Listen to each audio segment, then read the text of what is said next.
Olá, sejam todos bem-vindos. Eu sou Diego do Sol e essa é a exposição Occiolismo. Essas peças são um conjunto de obras que foram sendo trabalhadas uma após a outra, mas sem nenhuma pretensão, nenhuma ideia de um dia juntar todas e trazer uma mensagem.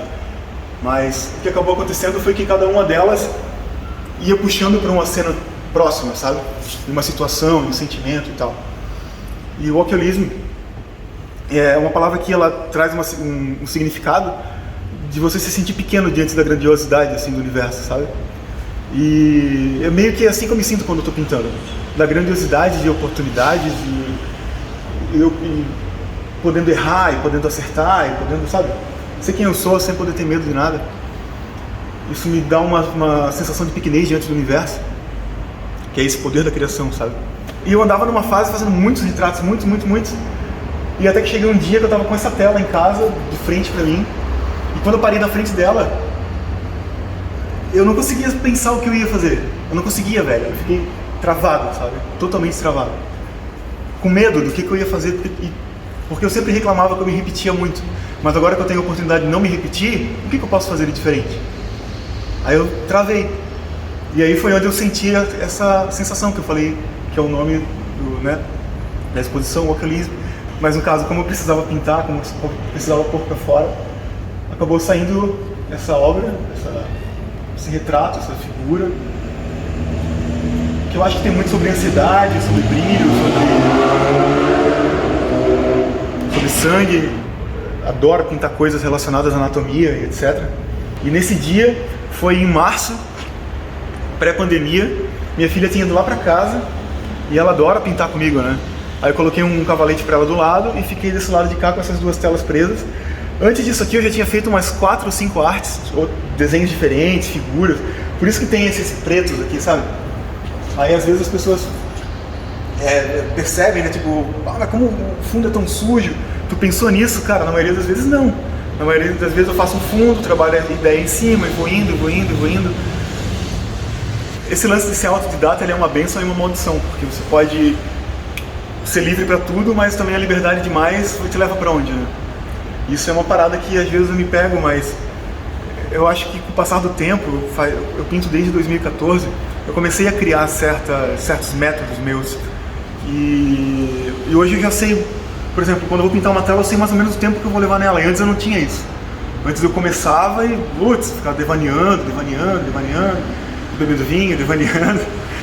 Hoje eu percebo que o meu fluxo de pensamento está mais limpo, está mais equilibrado, que eu não tenho mais tantas repressões, coisas emocionais, sabe, que antes me causavam mais indignação.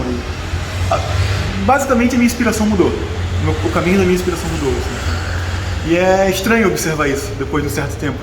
Por exemplo, essa tela aqui é uma tela que eu considero muito positiva, porque tipo, ela é um rosto lindo, leve, uma técnica bem trabalhada, pelo menos, né, dentro daquilo que eu desenvolvo, assim.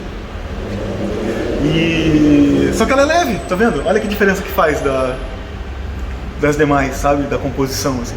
Mas eu fiz questão de trazer ela, para que ela possa dar esse equilíbrio, sabe? Apesar de ter uma história densa sendo contada, também tem a leveza. E a vida é isso, né? Essas duas obras, elas foram de um período entre 2016 e 2017, que eu recém estava começando a descobrir meu estilo, a minha linguagem. E então eu fazia retratos menores, porque ocupava menos espaço, trabalhava num ateliê menor e tal. E essa aqui veio primeiro, onde eu comecei a descobrir esses lances de camadas e sujeiras, etc. Porque é um caminho meio independente, então a gente vai descobrindo, né? E já essa daqui foi para quando eu recebi uma proposta de uma grande empresa de fazer telas referenciando 28 tribos ao redor do mundo. Essa foi uma delas.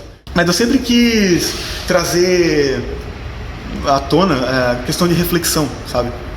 E de quem que a gente é, e o que nos compõe e tal. Então, eu sempre gosto de trabalhar com movimentos ou coisas que te dê uma ideia de que tem alguma coisa acontecendo, sabe?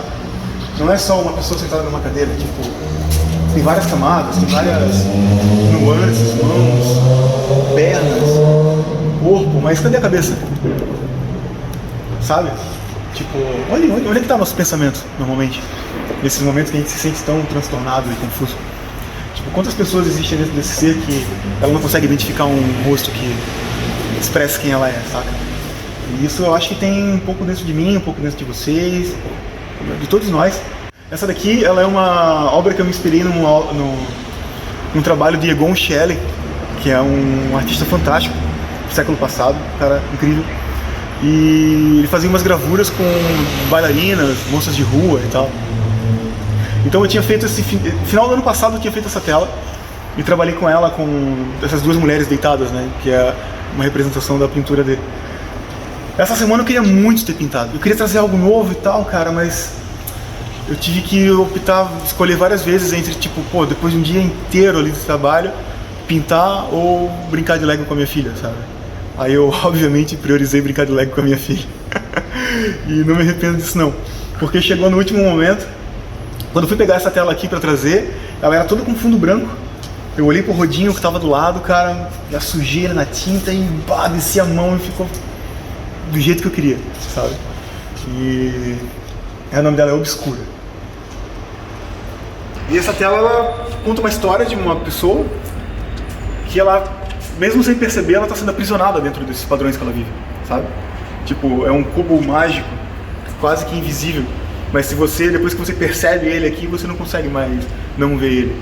É igual a gente quando a gente está dentro de certas prisões, às vezes. A gente não percebe, assim. Aí, quando a gente tem um breve momento de liberdade fora daquilo, que a gente percebe o nosso aprisionamento. Às vezes, a maioria das vezes involuntário, mas às vezes a gente é bem cúmplice do nosso próprio inimigo, que é a gente mesmo, basicamente. Só espero que eu continue pintando e descubra novas formas de me comunicar, uma nova linguagem, e que vocês possam olhar para isso aqui tudo e entender, né, tipo, até onde eu cheguei e a história que eu tô querendo contar através disso tudo. E é isso. É sobre emoção, sobre sentimento, sobre viver e sobre ter sensibilidade.